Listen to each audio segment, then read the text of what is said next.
Like most fathers, I'm sure Joe Biden loves his son Hunter. And just about any father would do anything they could to protect their children. But what if your son is a criminal? One of the moral and legal boundaries which should let any parent know this has gone too far. You're going to have to face the legal consequences of what you've done.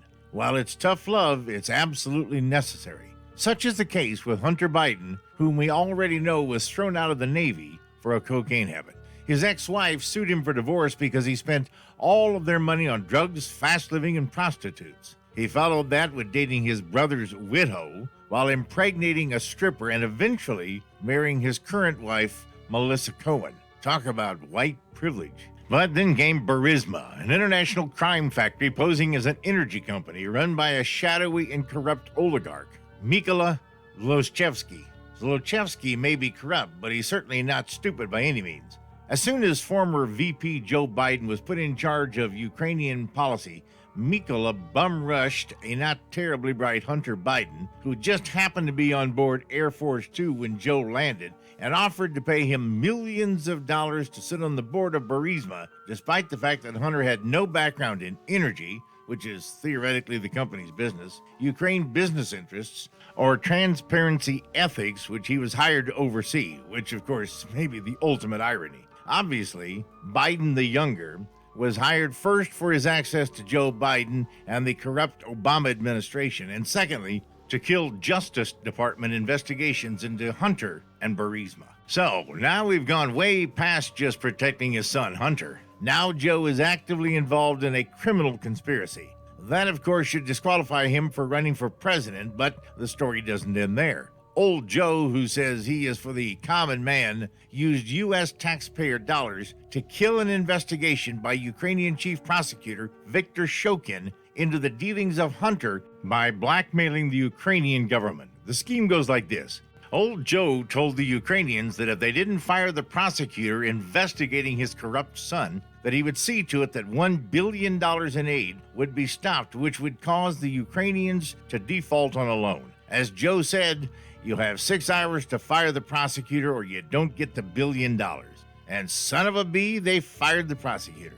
Then there is the $1 billion plus deal with China, which once again, Hunter Biden had no experience or expertise in, but when he showed up with Daddy on Air Force Two, voila, he gets $1.5 billion to manage from the Bank of China, run by the Chinese Communist Party. Then there's Joe's brother, James, who picked up a $1.5 billion contract in Iraq to build houses, despite the fact that he had never built a house, while brother Joe was the Obama administration's point man on Iraq. Now, a shocking Senate report shows that the entire Biden family is like a modern crime family, with family members getting juicy contracts all over the world, from the U.S., Central and South America, through Eastern Europe, all the way to the Middle East and the Far East. And old Joe has been involved in every bit of the corruption from the U.S. to Central and South America, Eastern Europe, and all the way to the Middle East and China. From influence peddling to bribery, extortion, payoffs, money laundering, shadowy deals with sex traffickers, human traffickers, prostitution, and everything else under the sun, Joe has either led the charge or facilitated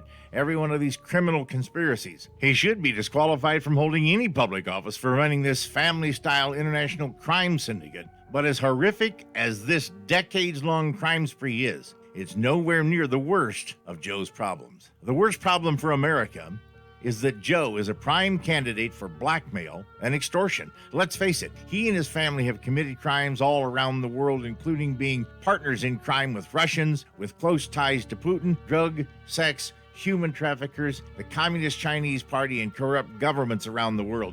Does anyone actually believe the Russians and Chinese, as well as other corrupt governments, won't leverage the hidden crimes that Joe Biden has been a part of to control his policies and presidency? In other words, old Joe will be nothing more than a sock puppet for the Russians, Chinese, and international crime syndicates around the world.